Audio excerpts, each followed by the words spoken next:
We're here this morning to start correcting the damage that the hedge trimmer Bandit has inflicted on this garden.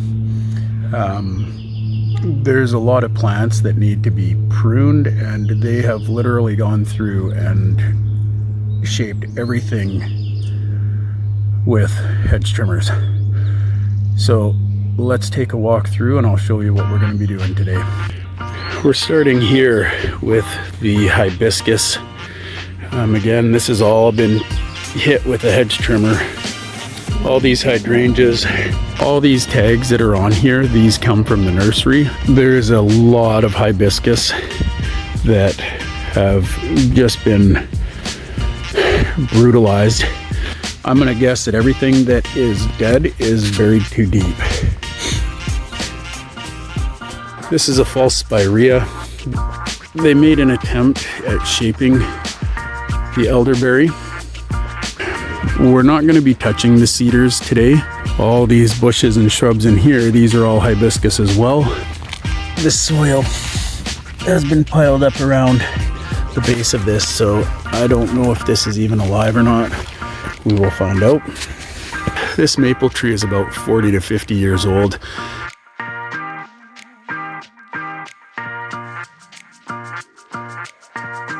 At one point, it was well cared for. As you can see, a lot of these branches, a lot of the lower area has been thinned and cleared and it hasn't grown back.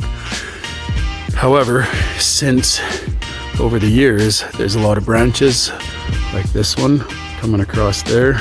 That one has grown out. This all needs to be removed. All this clutter up in here just needs to be thinned down. Take out any touching and crossing branches, and then give it a shape. This is a pile of landscape fabric. All these beds have fabric in them. This is the pile of fabric that has been removed from this particular bed. All the trees have been left with twine on it, and obviously this tree is no more. It's been cut to the ground. But this twine wrapped around all the root balls, this is what is going to kill plants. This tree here still has its twine wrapped around it. We need to shape all these little trees along the driveway.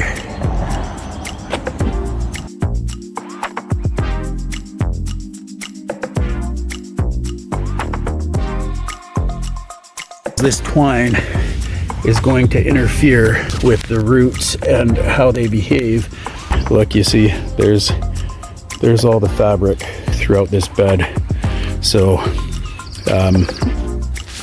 I'll do another video to tell you why I really despise this stuff. It doesn't belong in the garden at all. This tree here is a really good example of what happens when the roots of the tree isn't given the opportunity to grow the way that it needs to grow. But you see how that one wanted to go straight out. That's what it wants to do naturally. This root here should have come straight out towards me, but instead something redirected that root and has pushed it out this way. This is what is called root girdling. And you see there's the fabric right here up against all these plants. This is a big problem. Now, this tree here is a hibiscus. They didn't touch this one with the hedge trimmers, but we'll go through and prune it. This Japanese maple here, we got lucky with that one.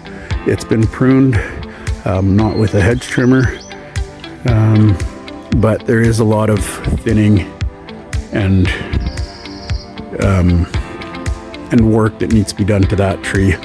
Another false spirea and some pine trees. The topiaries are just going to get a hand shaping. We're going to let those fill in and grow, but we'll do a little bit of work on them to kind of clean them up.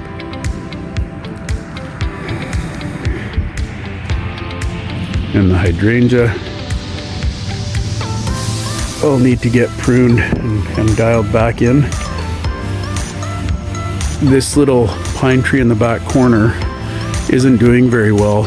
and one of the reasons is that it's planted right next to a water downspout, so it's getting way too much water. More hydrangea pruning. Moving azaleas, that one's buried too deep.